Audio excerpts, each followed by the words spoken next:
Panda, panda, panda. I got broads in Atlanta. Just took the lean in the family. Credit cards and the scammers. Getting the licks in the van. Legacies. Hola, ¿qué tal? Soy Brandon Aguilar.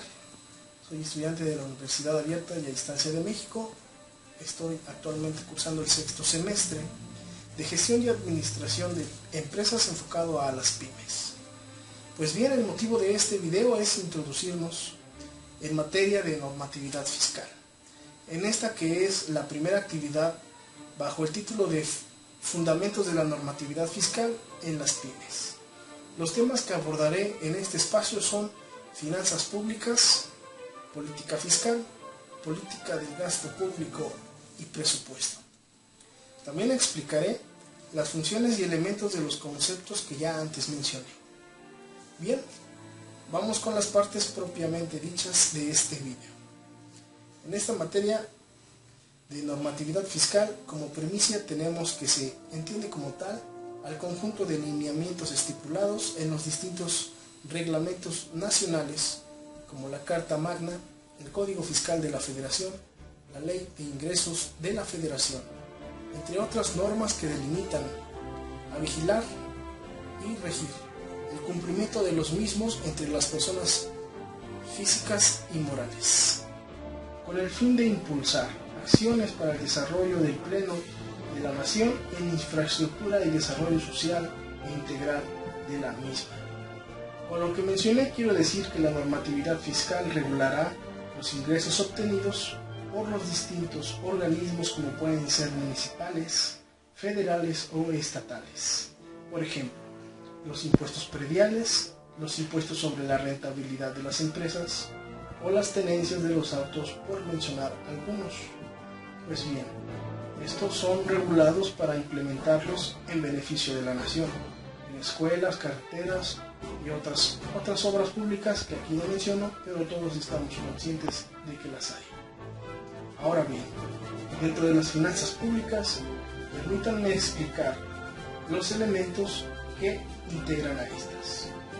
En primer plano, se puede tener la impresión de que corresponden a mandos de altos rangos de gobierno como la Secretaría de Hacienda y Crédito Público o el Banco de México. Sin embargo, en realidad, esta situación se trata de la actuación primordial de las empresas, ya que estas son protagonistas, ya que a través de estas se constituye la actividad económica del Estado, que a su vez funcionan en pro de la creación de nuevos empleos. Pues claro, que las finanzas públicas son las que gestionan el modo en que el Estado proporciona los ingresos que le entregan las empresas por conceptos de contribuciones e impuestos, por suscitar un ejemplo. Es momento de determinar los elementos que las integran. Son 4 elementos los que la integran. El primer elemento son las necesidades públicas. Como tal, las necesidades públicas son las que nacen en la colectividad y el Estado es quien satisface estas necesidades, ya que él gestionará las principales necesidades que se originen dentro del colectivo. El segundo elemento es el servicio público, ya que se refiere al tema de función pública. Estas son las actividades que se cumplirán en forma ineludible. También pertenecen al Estado, son exclusivas e indelegibles, y cuya prestación es en principio gratuita. Esto citando a Villegas. Bien, estos mismos se dividen en esenciales y no esenciales. Los primeros son aquellos que prestan para la satisfacción de las necesidades públicas absolutas, mientras que los que no son esenciales pueden ser cubiertos por los particulares. El tercer elemento es el gasto público, mismo que se traduce en la inversión de las riquezas de cada entidad pública, que hace para la producción de los servicios necesarios para la satisfacción de las necesidades públicas y para enfrentar a otra exigencia de la vida pública, que son llamadas propiamente servicios. Por último, está el cuarto elemento, traducido como recursos públicos. Estos son los medios mediante los cuales se logran sufragar los gastos públicos constituyen todos los ingresos financieros a la tesorería del Estado, cualquiera que sea su naturaleza económica o jurídica. En cuanto a los elementos en los que podemos discernir, esto es lo que puedo comentarles. Sin embargo, en cuanto a las funciones de estas, son las siguientes. Como tal, se presentan dos procesos en los cuales se pueden observar las funciones de las finanzas públicas. El primero es la captación de ingresos, de la cual se encarga la política de ingresos, y a la realización de gastos o egresos efectúa el Estado para mantener funcionando sus organismos, así como para invertir en programas de obras públicas, desarrollo social o bien en empresas estatales, como ya anteriormente lo había yo mencionado. Ahora bien, esto deberá de reflejar la forma en que captan e invierten los recursos nacionales, representados por los impuestos. Además, se encarga también de garantizar a la población las principales necesidades.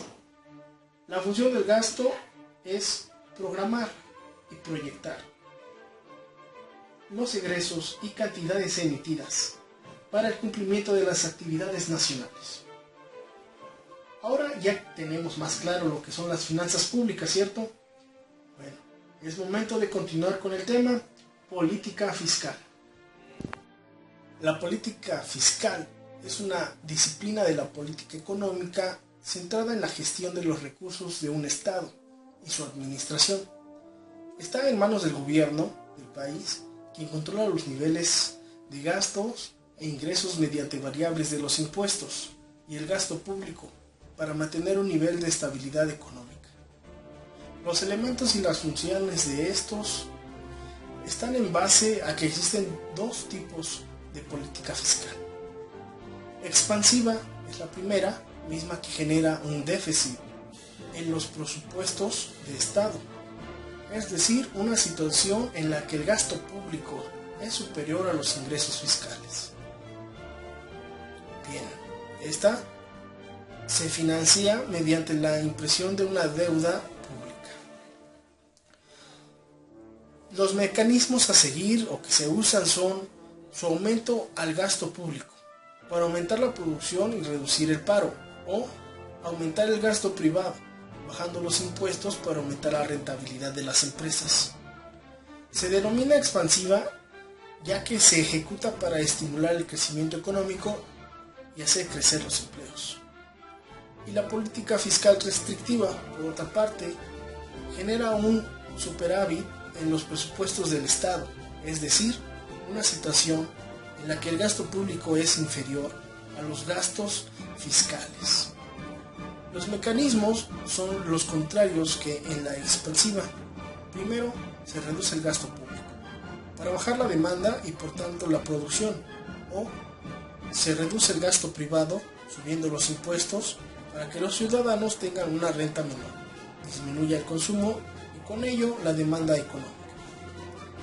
Ahora, en el panorama de normatividad fiscal, ya tenemos otro sentido de lo que viene siendo esto. Es momento de continuar con el concepto de política de gasto público. La política del gasto público está enlazada a la política fiscal. Se puede indicar que presenta el detonante principal para la preparación del gasto nacional. Se apoya de la política del gasto público actual. Esta es también conocida como inversión pública. Cuando el capital es canalizado o invertido por el Estado en sufragar los proyectos públicos. Los elementos que la componen son las dependencias en las que se ejerce el gasto total de la Administración Pública Federal para el cumplimiento de las actividades nacionales, regida por la Ley Organizada de la Administración Pública, la cual está representada mediante un presupuesto para ser posteriormente ejecutado. Ahora bien, así llegamos a nuestro último concepto en este video, el presupuesto. Determinada presupuesto federal. Comprende la representación de la recaudación y el gasto público del sector público, es decir, el propio gobierno federal, de las empresas y del organismo descentralizado está sujeto a control presupuestal, así como el del resto de las entidades que están bajo control administrativo. Las funciones y los elementos que la componen son: como elementos tenemos a las empresas, personas físicas y morales, instituciones federales y el propio gobierno federal, que tributará ante la Secretaría de Hacienda y Crédito Público. Dentro de las funciones tenemos que existe un proceso de desarrollo y estructura del presupuesto. El año fiscal del gobierno federal corresponde a un año del calendario. El proceso de preparación consiste en la participación y coordinación sobre una base general de todas las secretarías del Estado. La Secretaría de Hacienda y Crédito Público es la encargada de preparar el documento de recaudaciones, donde se establece la cantidad de ingresos que por ese concepto se espera obtener presupuestalmente durante el año fiscal siguiente. De igual manera, las secretarías diversas preparan sus estimaciones para los gastos de sus propias operaciones y para las de todas las empresas o entidades controladas presupuestalmente bajo su propia jurisdicción. Posteriormente de ser aprobada por ambas cámaras del Congreso, la iniciativa de ingresos se convierte en la Ley Anual de Ingresos de la Federación. Por último, una vez estructurado oficialmente y autorizado el presupuesto, se da turno al desarrollo de las partidas que generarán y asegurarán la obtención de los recursos necesarios para el cumplimiento de lo presupuestado. Bueno, de esta manera es como llegamos al final de este video educativo, cuyo propósito tuvo el describir los elementos y funciones de la normatividad fiscal. Como podemos observar, que tanto las finanzas públicas, la política fiscal, la política del gasto público y el presupuesto tienen la finalidad de gestionar los recursos públicos de la nación, solventar las necesidades públicas de infraestructura, desarrollo social, educativo, entre otras necesidades públicas, en base a la coordinación de las empresas y personas físicas, e inclusive el mismo gobierno federal. De antemano, les quiero agradecer por prestar atención a su seguro servidor. Espero que el video sea del agrado de todos. Les invito a dejar sus comentarios, sus preguntas y sugerencias. Gracias, se despide de ustedes Brandon Aguilar.